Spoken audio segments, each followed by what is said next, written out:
Fala pizzaiolo e pizzaiola de todo o Brasil! Nessa jornada eu estou mostrando para você como é possível desenvolver a melhor massa de pizza em até 2 semanas. Isso independente se colocaram na tua cabeça que aprender sobre fermentação e maturação é um bicho de 7 cabeças. Independente se você não conhece ainda os processos melhores para o desenvolvimento da malha do glúten, o famoso ponto de véu. Independente também se a tua massa de pizza é a melhor da cidade já e você prefere não mudar de jeito nenhum. Independente disso tudo, essa jornada é para você. Porque você precisa aprender os pontos mais importantes da base da panificação e não ficar decorando aí esses conceitos que você encontra aí na internet, receitinha. O que você está aprendendo aqui na nossa jornada vai ajudar você a prevenir futuras dores de cabeça, resolvendo problemas relacionados à tua massa. Isso no menor tempo possível. Você vai ver como reconhecer a força da farinha e como identificar uma farinha da melhor qualidade para uma combinação perfeita de extensibilidade e elasticidade da tua massa. Como reconhecer também uma boa farinha para uma receita de alta hidratação, por exemplo. Isso tudo e muito mais. Mas antes de entrar no nosso conteúdo, eu quero revisar com você o conteúdo da aula 1, onde nós falamos sobre os erros mais comuns que eu vejo nas pizzerias e que muitas vezes são cometidos diariamente sem que a pessoa perceba que está errando. E literalmente sacrificando a qualidade da massa da pizza. Entregando para o seu cliente a famosa pizza tropella cliente.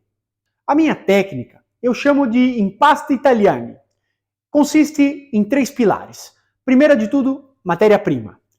Logo depois vem o processo e depois equipamentos. Eu vou detalhar para você agora o que é mais importante para você saber em cada um desses pilares. Começando então pelos ingredientes.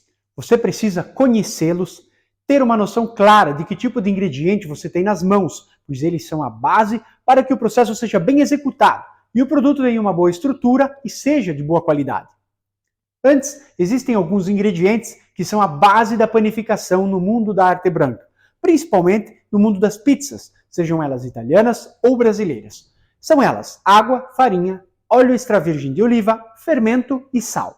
Cada um deles tem uma característica única que deve ser estudada a fundo e a combinação entre esses ingredientes na proporção justa, no processo correto, vão determinar como será o produto final. Você já parou para pensar nisso?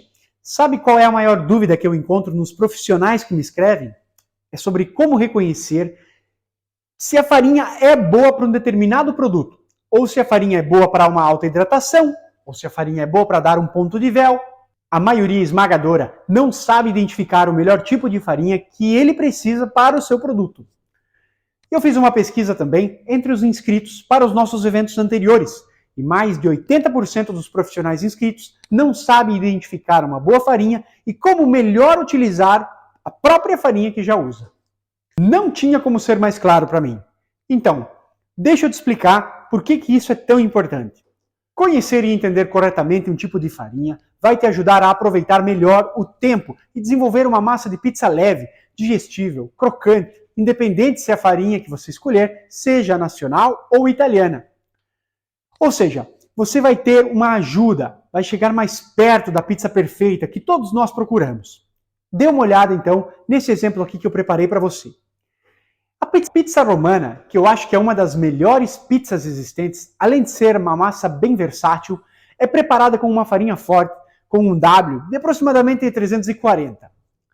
E dessa forma, ela é capaz de absorver uma quantidade superior de água comparado a farinhas de um W, de uma força mais baixa. Por esse motivo, a massa desenvolve uma ótima malha de glúten que consegue manter a anidrida carbônica. Lembra da anidrida carbônica? Pois é, aquele gás deixado pela levedura juntamente com álcool durante a fase de fermentação. Essa anidrida carbônica fica no interno da massa, resultando assim em alvéolos abertos, redondos, aqueles bem característicos que fazem o maior sucesso no Instagram. Por isso, o conhecimento dos ingredientes é tão importante. Muitas vezes as pessoas comentam comigo que a pizza na Itália é melhor porque os ingredientes são melhores. Mas não é bem assim. Uma pizza com ótima estrutura e bem feita na Itália é exatamente igual a uma pizza de ótima estrutura e bem feita no Brasil. Uma outra coisa, o Brasil tem centenas de ingredientes de excelente qualidade, assim como aqueles italianos, ou até mesmo melhores em muitos casos.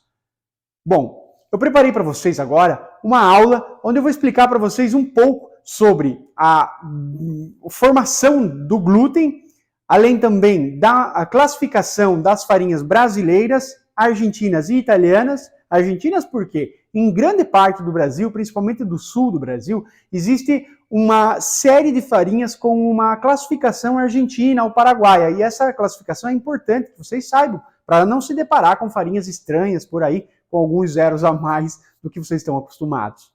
E além disso, eu vou estar explicando um pouquinho sobre a gestão do frio. Por que é tão importante você ter um processo que leva o frio, né, a fermentação e maturação da massa com a temperatura de geladeira a 5 graus. Por que isso é tão importante? Vamos lá? Então, vamos embora de conteúdo. Eu vou pegar aqui a flipchart para me dar uma mão, para me ajudar a ficar um pouco mais didática a aula.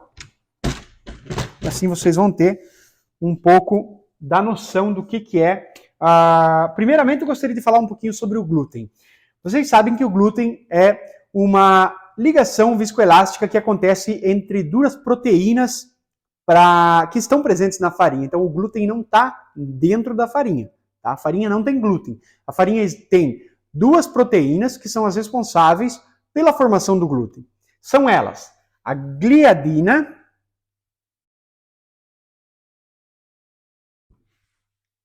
que é uma molécula, é uma proteína globular, tá? De moléculas globulares, todas elas na forma de bolinhas. Já a glutenina, que é aquela que forma o glúten, que é aquela responsável também pela formação do glúten juntamente com a gliadina, ela, em vez disso, é uma proteína fibrosa, tá? Então, a ligação dessas duas precisa se dar com a ajuda da ação mecânica. Quem é que dá a ação mecânica para que tudo aconteça? A maceira, cotovelo, a força de quem massa, né? A massa ali sova a massa. Então, com a ação mecânica e mais a água, nós temos, então, a formação do glúten. O glúten, então, é a ligação dessas duas proteínas que pode ser mais forte ou mais fraca de acordo com a qualidade do processo de execução. Ou seja, como eu vou gestir, que temperatura essa ligação vai se dar, quanto essa maceira vai bater e qual é a forma que ela bate. Então, tudo isso vai depender de tudo isso, a qualidade da minha formação glutínica. Tá bom? É por isso que tem tanto vídeo na internet explicando como fazer o batimento perfeito para conseguir atingir o ponto de véu, o tão sonhado ponto de véu da massa, tá? Mas poucos sabem que o ponto de véu se dá, muitas vezes, com uma ligação um pouco mais fraca, uma ligação um pouco mais forte de glúten. O ponto de véu, ele é uma indicação, sim, de uma boa ligação glutínica, mas tem outros fatores também que levam em consideração uma boa ligação glutínica, que é, por exemplo, quando você puxa a massa da maceira, toda a massa vem junto, nada fica grudado na parede da maceira. Essa também é uma outra indicação que poucas pessoas utilizam, mas que também se dá a demonstração da força dessa ligação. É muito importante que isso se dê também, para você ter um produto de qualidade. Falando um pouquinho mais sobre farinhas, falando um pouco mais sobre a classificação, nós temos então aqui, nessa outra parte aqui que eu preparei para vocês, a classificação das farinhas brasileiras, argentinas e italianas. Quais são as diferenças dessas classificações? Existem diferenças na nomenclatura, porém, a ligação segue um padrão praticamente em todos os países. No Brasil, por exemplo, nós temos a integral, a tipo 2 e a tipo 1. Então, nós temos todas as farinhas divididas em 3 classificações. Seja ela a integral, que segue praticamente o padrão mundial, que é todo o grão do trigo moído e ensacado, né? Aí nós temos a tipo 2, que é uma farinha que não está disponível para o comércio em geral, não vai encontrar uma tipo 2 no mercado, porque ela é mais utilizada para a fabricação de biscoito, bolachas, é mais voltado à indústria, né? Esse tipo de farinha. Aí já a tipo 1, sim, você encontra muito facilmente em mercados, mercearias por todo o Brasil. Por quê? A tipo 1 é aquela mais refinada, a mais branquinha, mas por que você não encontra geralmente uma tipo 1 forte como uma 00 italiana que tanto as pessoas falam? Você não encontra porque a natureza do grão é diferente. Tá? A força da farinha ela é estreitamente ligada à qualidade do grão, à natureza do grão. Né? Ela não está tanto vinculada a se foi trabalhada bem ou não, apesar de também ter alguma ligação, né? Se a farinha ela esquentou mais no processo de moagem, se ela esquentou menos, tudo isso dá a ela um pouquinho mais de força, um pouquinho menos de força, tá? Então isso é uma das coisas que acontece. Uma farinha geralmente tipo 1 no Brasil, ela pode levar um range maior de força, né? Por ela ter somente uma classificação. Então veja bem, na Itália nós temos 5 tipos de classificação. É muito mais farinha separada do que no Brasil, né? Então aqui, por exemplo, vamos passar para a Argentina, vamos dizer assim, você pode encontrar lá, mais ali para o sul do Brasil, você encontra às vezes uma 0000. Ela se compara a uma tipo 1 brasileira, a uma tipo 00 italiana, tá? E assim, quanto menos zero ela tiver, mais integral a farinha vai sendo. Já a italiana não, a italiana tem a integral, a tipo 2, que também é disponível no mercado, todas essas farinhas são encontradas facilmente no mercado em geral, tá? Temos a tipo 2, que ela se assemelha à tipo 2 brasileira, a tipo 1, ela é um pouquinho mais integral, até inclusive as pessoas chamam aqui de semi-integral, que ela tem menos do que a integral, mas ela ainda tem um pouquinho de germe, ela tem um pouquinho de casca do grão, tá? Então ela já é um pouquinho integral, mas nem tanto. Já a 0, ela é branca, mas ela é um pouco mais grossa, né? A granulometria dela é um pouquinho maior do que a 00, já a 00 é aquela mais fininha de todas, tá bom? Então, para você entender, no moinho, a farinha, depois que o grão é moído, ela passa por uma série de peneiras e ela vai perdendo, então, essa quantidade de casca, germe, e ela vai diminuindo cada vez mais, refinando essa farinha e ficando somente a parte amido e proteína dela, né? Então ela fica só aquela bem branquinha, bem fininha, que é a 00, utilizada tão largamente pelo mercado, tá?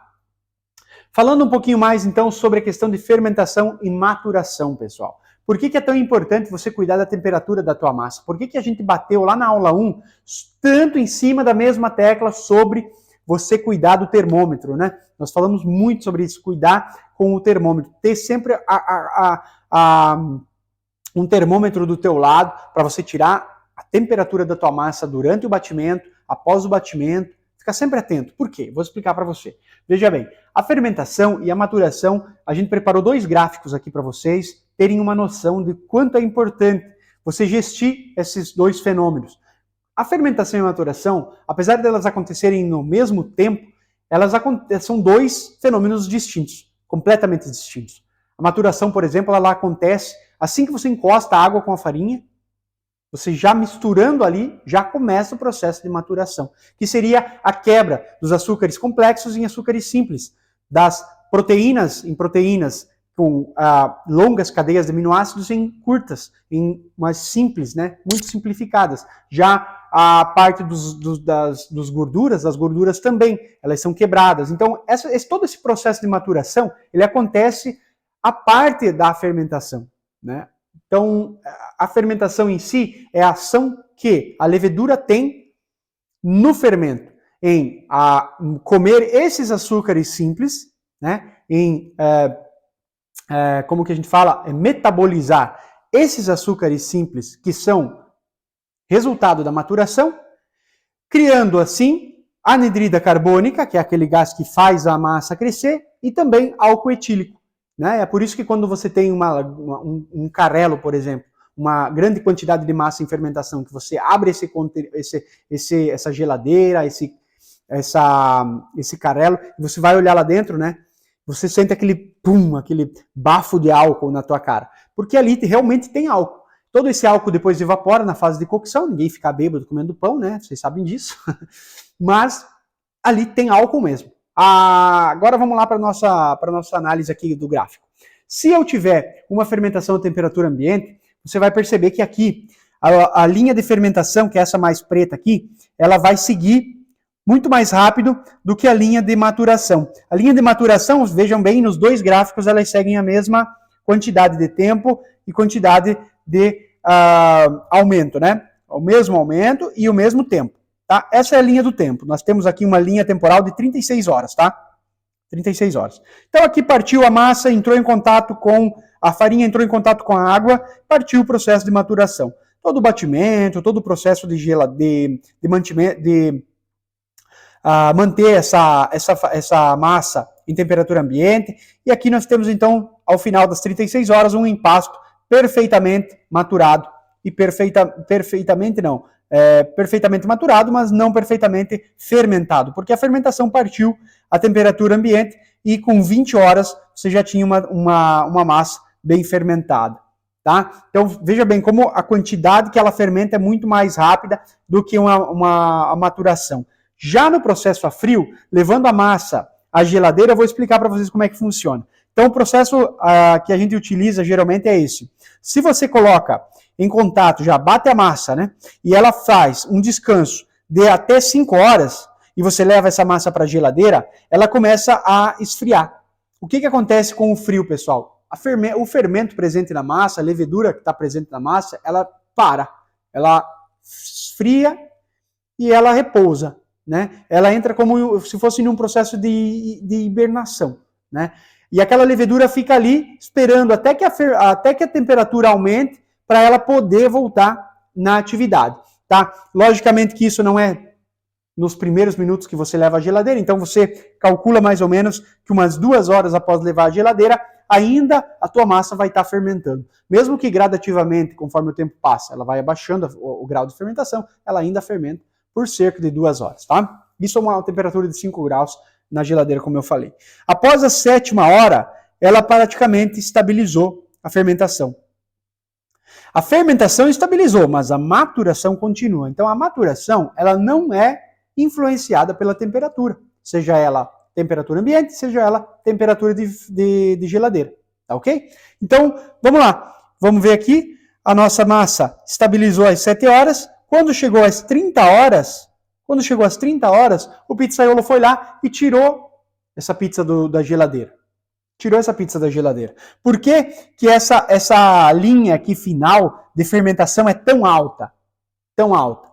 Lembra que eu falei que os fermentos eles consomem os açúcares simples? Eles não são capazes de metabolizar açúcares complexos? Então, por isso, aqui nesse momento, quando o fermento volta à atividade, com o aumentar da temperatura, ele se depara com uma quantidade enorme de açúcares simples, porque a maturação não parou, ela continuou. E esses açúcares estavam todos ali à disposição desse fermento que está reativando. Então, essa linha aqui significa o quê?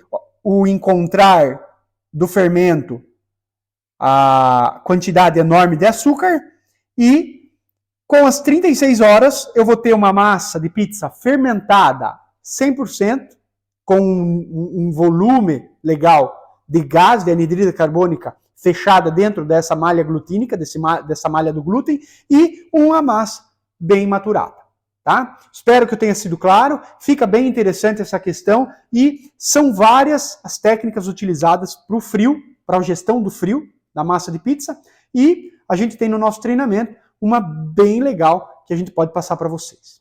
Bom, deixa eu só guardar aqui o flipchart para a gente continuar a nossa conversa, para a gente continuar a nossa aula. Bom, pessoal, agora eu quero falar para você um pouquinho sobre os processos. Porque os processos eles são tão importantes quanto conhecer ingredientes, conhecer receitas e tudo mais. A partir do momento que você decide preparar um produto que seja pizza napolitana, pizza tonda clássica, pizza em telha ou pala alla romana, qualquer uma pizza que você quiser, tá? No momento que você for fazer essa massa, não subestime o processo de produção, tá bom? O nosso segundo pilar trata dos processos que começam pelo batimento, vai para a puntatura, depois passa pelo estalho, que é o porcionamento da massa, mais uma segunda fermentação, enfim, fermentação e maturação da massa. Depois disso, nós vamos para a abertura manual ou com a utilização de um rolo elétrico, no caso da pizza em telha clássica ou da focaccia, se necessário uma segunda fermentação, e aí vem a fase de cocção. Tá? São diferentes as fases de cocção por causa dos fornos, se é estático, se é a lenha, se é a gás, enfim. No processo de fermentação, ainda temos dois tipos de pré-fermentos, a biga e o polish, que servem para dar mais aromas e também um melhor desenvolvimento para a massa, inclusive dando mais shelf life, mais tempo de vida para o produto que terminou de ser feito. Sabe aquele ditado que diz que a ordem dos ovos não altera o omelete? Bom, aqui essa regra não vale. Não vale porque a ordem altera e muito o resultado de cada um dos produtos que eu acabei de falar. Outra coisa muito importante é que cada produto ele é preparado com uma receita e um processo de batimento, tempo, fermentação e maturação diferentes um do outro. Mas eu não quero me aprofundar muito aqui nos módulos do nosso treinamento. Eu estou falando para você ter uma ideia de uma panorâmica aí do mundo da arte branca e como ele pode mudar tudo o que você pensa sobre o teu produto final. Bom, agora eu vou trazer para você o nosso terceiro pilar, que são os equipamentos. Eu quero dar dois simples exemplos que devem sempre estar juntos, mas nem sempre é assim, infelizmente. A maceira e o termômetro não podem se separar nunca. Lembre-se disso. Uma das coisas mais importantes que você deve levar em consideração é a temperatura da massa e o batimento. Apesar de muitos profissionais acreditarem que não influencia no resultado, a temperatura influencia sim no batimento da massa. A temperatura da massa, no momento da conclusão do batimento, não pode superar de jeito nenhum 26 graus. Então, por favor, compre a desgraça de um termômetro. Você não imagina o quanto que isso vai te ajudar a manter um padrão no teu processo.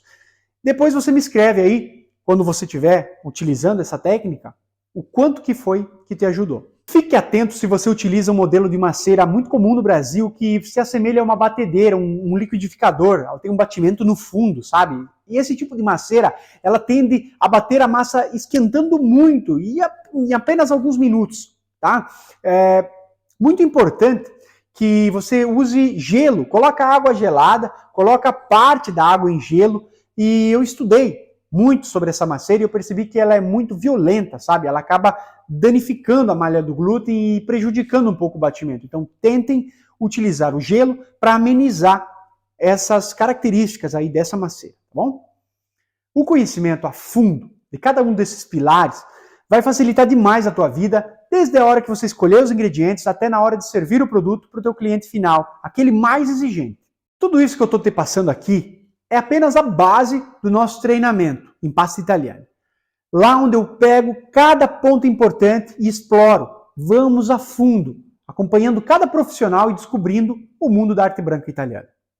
Chegamos ao final, eu agradeço muito pela tua participação, por ter ficado comigo até aqui. Um abraço fortíssimo e nos vemos na próxima aula.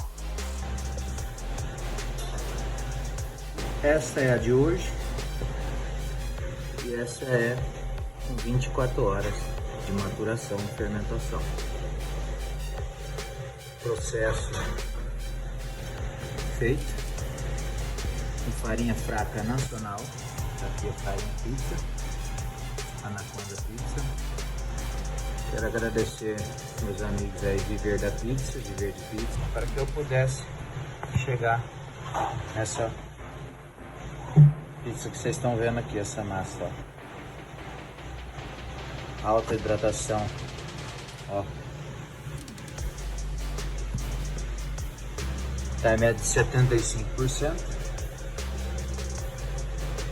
Todo o processo feito, bem feito, né? Mudando as formas de batimento, de como colocar ingredientes, sal e água gelada e fermento, alterando os fatores, o resultado, olha aqui, essa é a de hoje. Aqui ela já triplicada o tamanho.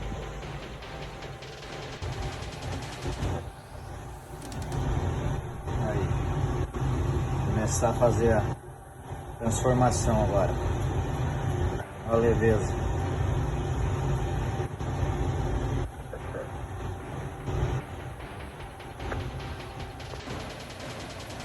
Tá aí, pessoal, chegando,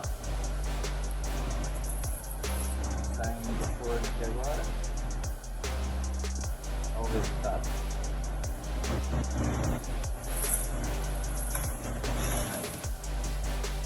Então sim, você pode ter bom resultado com farinha fraca, que é farinha nacional, né?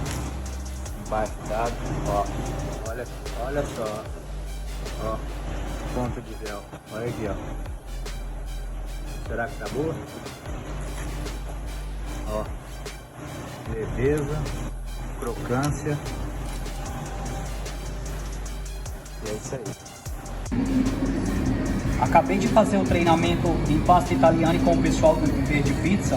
Desenvolvemos uma ótima massa e era bem isso que eu estava precisando. A pizza é muito crocante.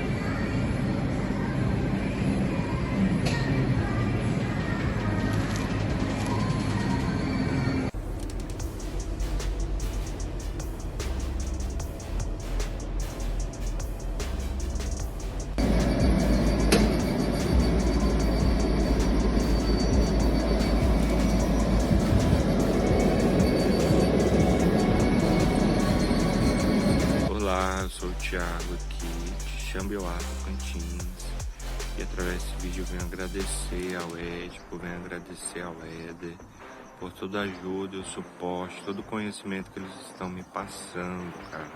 A minha pizza foi assim, de 0 a 100 muito rápido e os meus clientes estão assim completamente satisfeitos.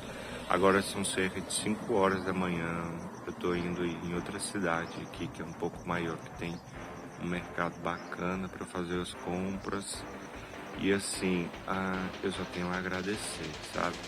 Porque eu pensava que sabia fazer pizza, mas eu percebi assim que tenho muito a melhorar, entende? Todo dia a gente pode trazer novas informações e estar nos atualizando. E foi isso que eu consegui com esses dois rapazes aí da Itália. E assim, eu espero poder contar a minha história em um outro momento, pois é um projeto que se iniciou aí com R$100 que eu pedi a uma pessoa, a ajuda de muita gente e a fé do meu coração. E esse projeto é um sonho que eu tinha de muito tempo, sabe? Sou ex-dependente químico, sou ex-morador de rua e graças a Deus o milagre foi feito e só as pessoas certas que Deus tem mandado assim para próximo de mim. E é isso, esses dois caras aí, eles sabem mesmo e pode colar com eles que você vai conseguir, assim, grandes coisas aí no seu produto. Valeu!